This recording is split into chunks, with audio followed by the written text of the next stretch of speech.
Bismillahirrahmanirrahim. Laisu sawa'am min ahlil kitab ummatun qa'imah yatsluna ayatillah ana al-laili wa hum yasjudun. Shadaqallahu azim. Yang sama-sama kita hormati Bapak dan Ibu pengurus Masjid Al-Hijrah beserta para perangkatnya, yang menghormati ibu-ibu, bapak-bapak, kaum muslimin, kaum muslimat, santriwan, santriwati, para undangan dan tamu-tamu Allah yang berbahagia, yang dimuliakan. Kembali kita bersyukur kepada Allah Subhanahu wa taala.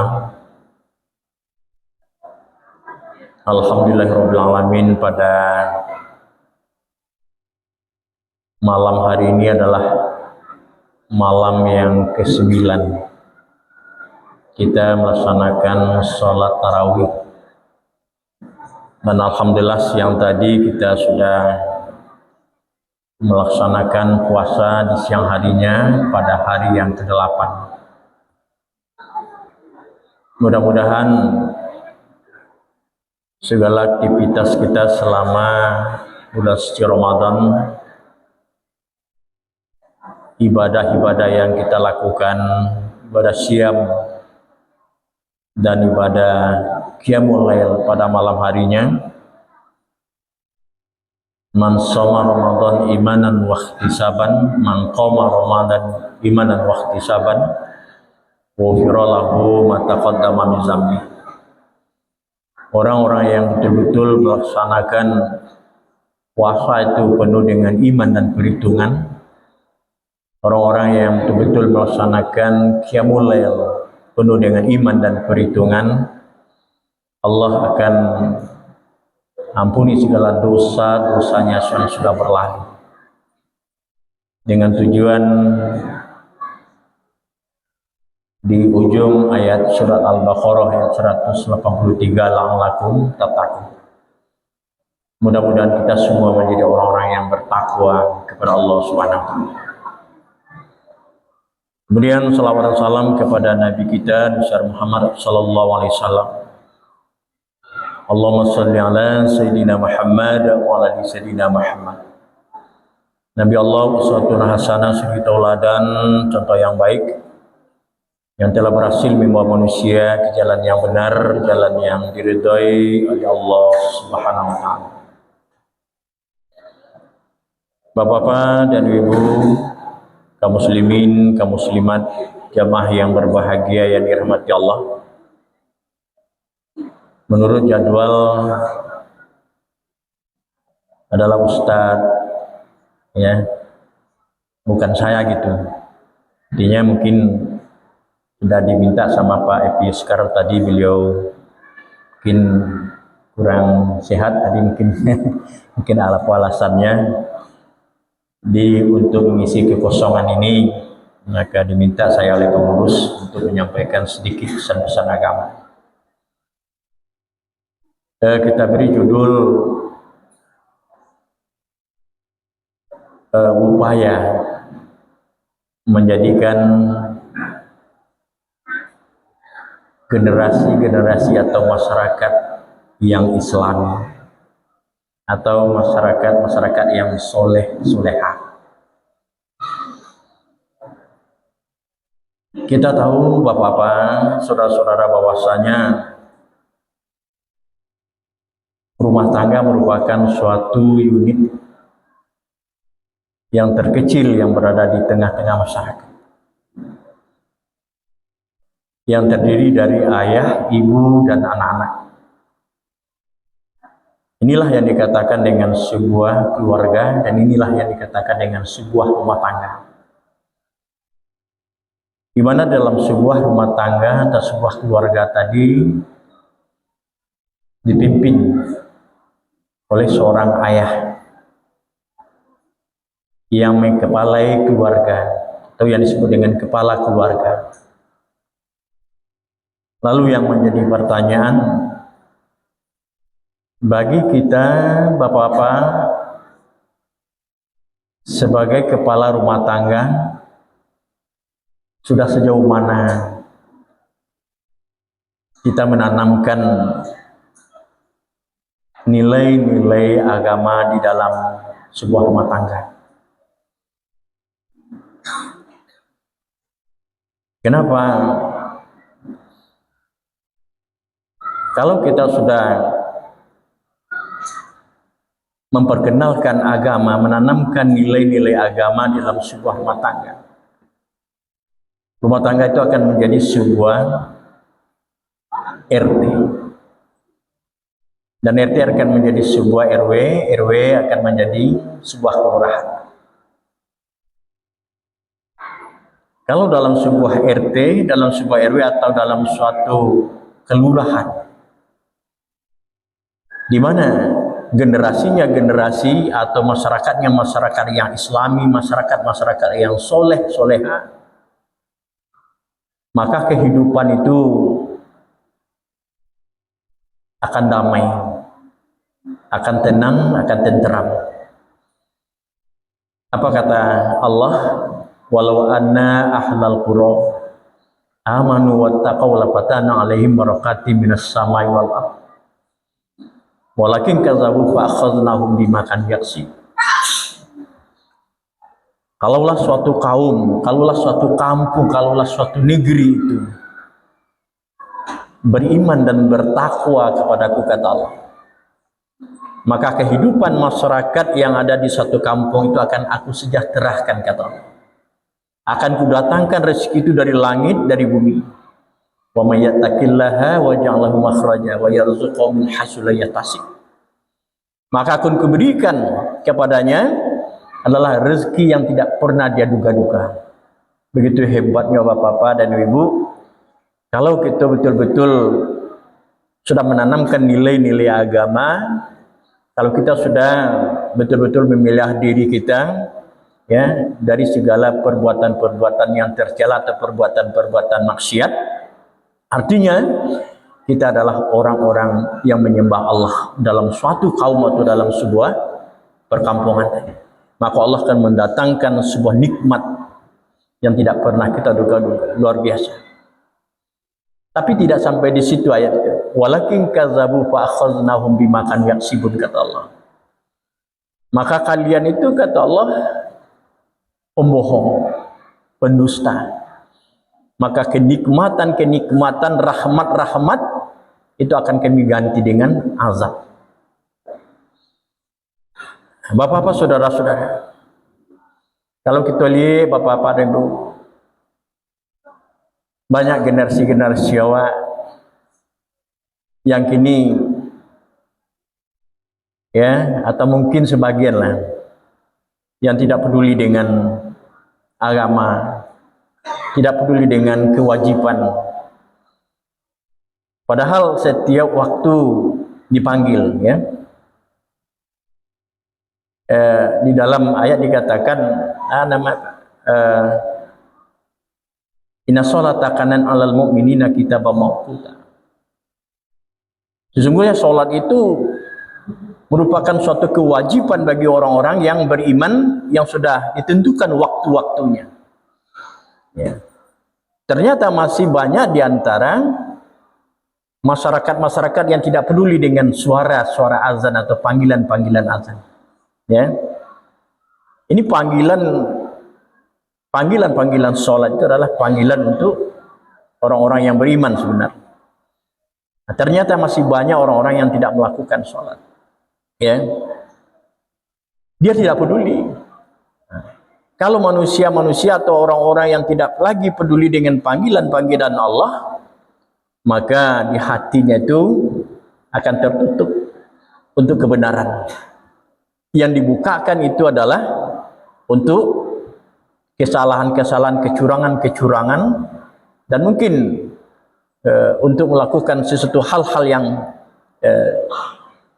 tidak baik.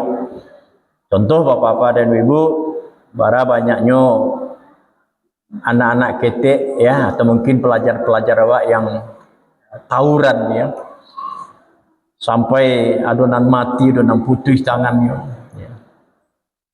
Itu lantaran apa?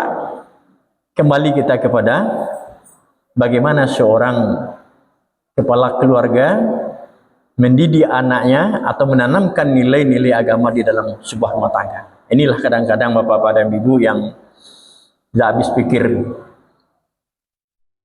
ya, maraknya kenakalan remaja, narkoba, perzinaan ya, segala macam tawuran-tawuran, kejahatan-kejahatan ya. Kenapa? Karena tidak diperkenalkan agama di dalam sebuah rumah tangga. Jadi untuk itu bapak-bapak dan ibu sekalian, untuk mengantisipasi daripada semua itu, ada 3 hal insyaallah yang akan kita sampaikan dalam waktu yang terbatas ini. Di dalam ayat tadi dikatakan laisu sawa'am min ahlil kitab ummatun qaimah. Jadi apa yang pertama ya, untuk mengantisipasi atau menjadikan generasi-generasi awakku generasi-generasi yang soleh soleha atau rumah tangga atau generasi-generasi yang Islam itu,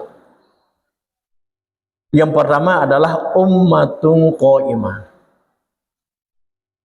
Apa itu ummatun qaimah? Orang-orang yang punya prinsip, orang-orang yang punya komitmen konsekuen, istiqomah di dalam menjalankan agama.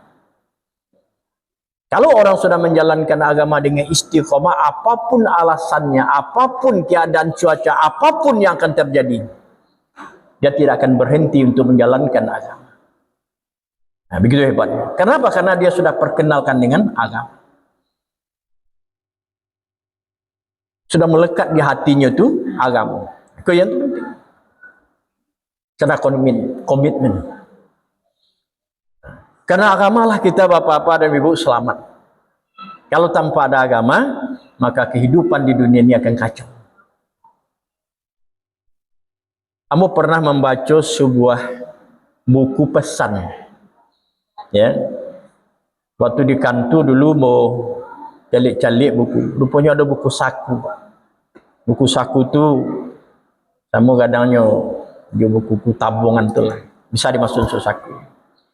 Setelah dibalik-balik buku itu ada sesuatu yang berkesan dalam buku itu. Ada seorang profesor, ya, profesor yang bernama Granvesse, Profesor Granvesse, seorang bangsa Prancis. Dia menikahi seorang wanita juga profesor, ya, tapi nama wanita itu tidak disebutkan. Dan dia setahun kemudian mendapatkan keturunan. Tapi diperhatikan keturunanku,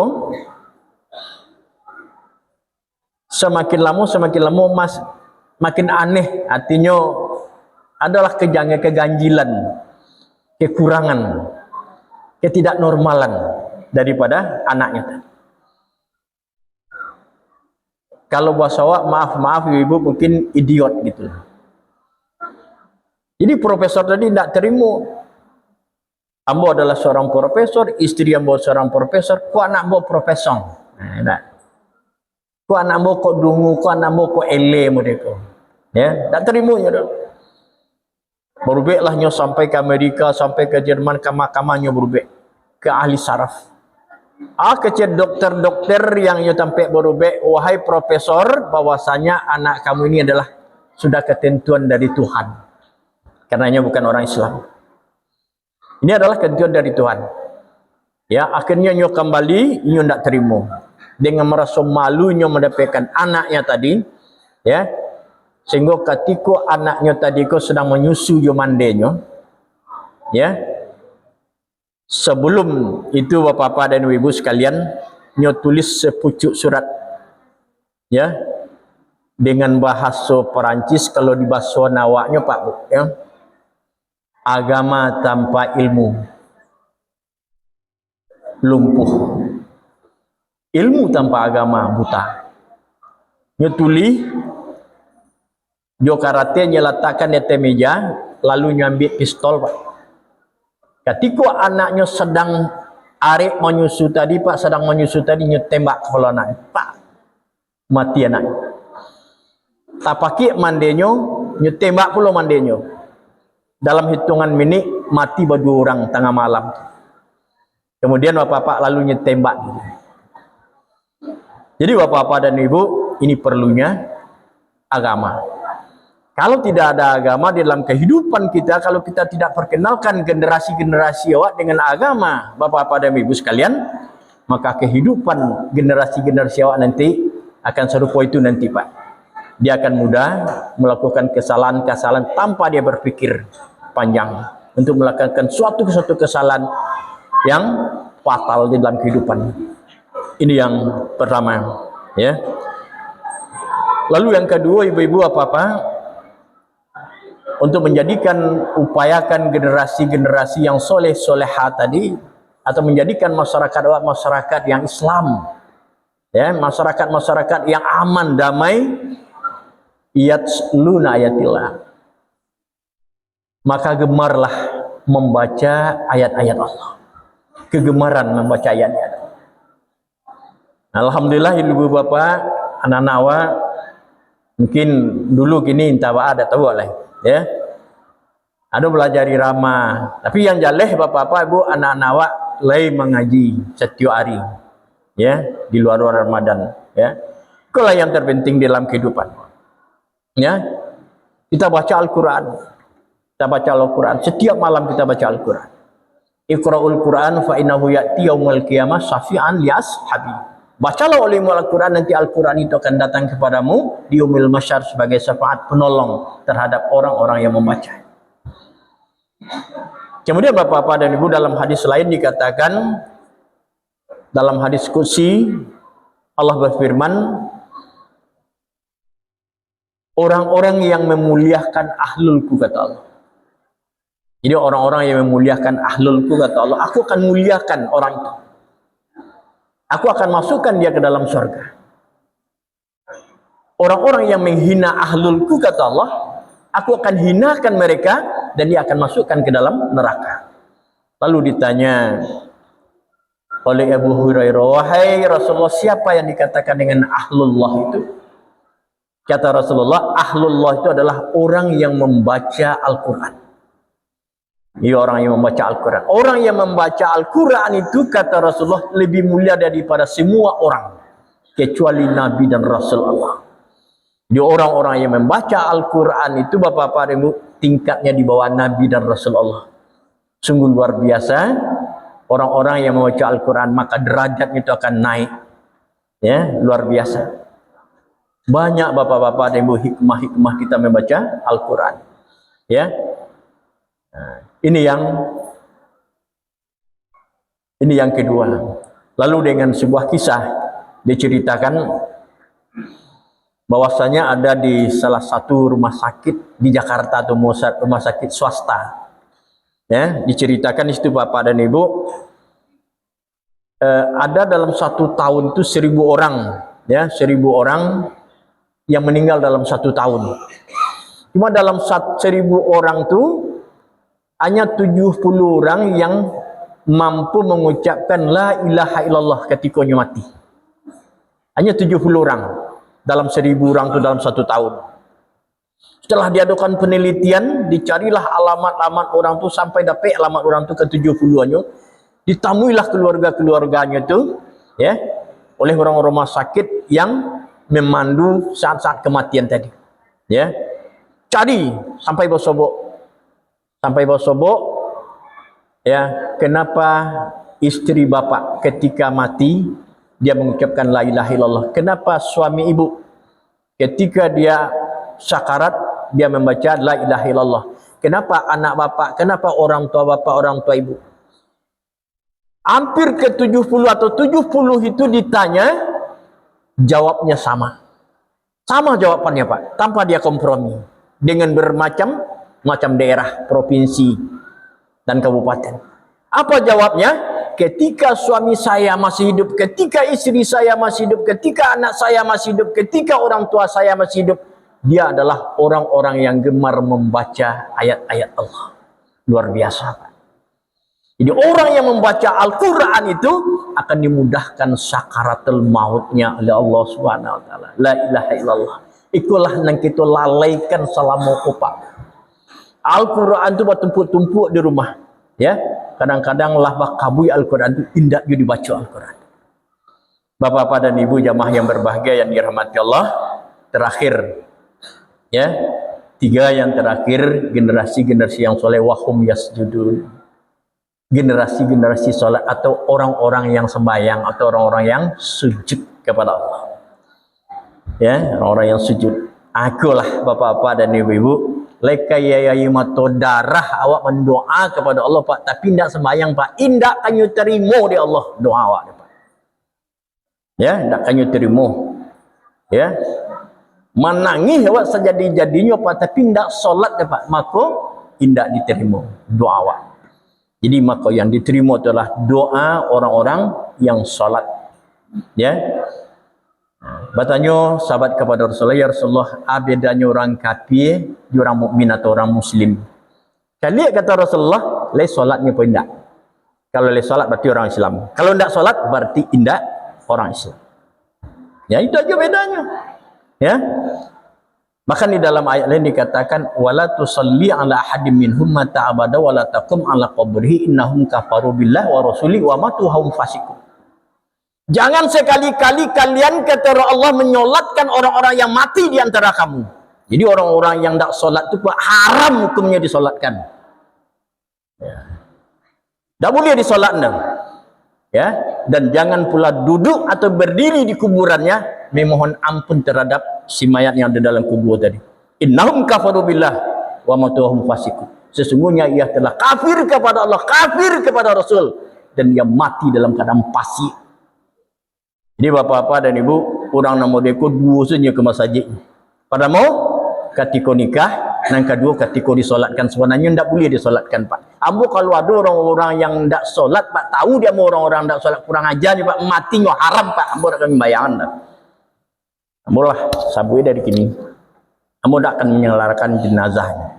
Bapak-bapak dan ibu jamaah yang berbahagia yang dirahmati Allah. Mudah-mudahan bapak-bapak ketiga ini akan membentuk kita anak-anak yang soleh, komitmen, istiqomah dalam menjalankan kehidupan, dalam menjalankan agama. Yang kedua, mari kita gemar membaca Al-Quran dan mari kita didikkan sholat. Mudah-mudahan kita termasuk orang-orang yang soleh, rumah tangga yang islami. Amin. Demikian saja, banyak maaf. Billahi taufiq wal hidayah. Assalamualaikum warahmatullahi wabarakatuh.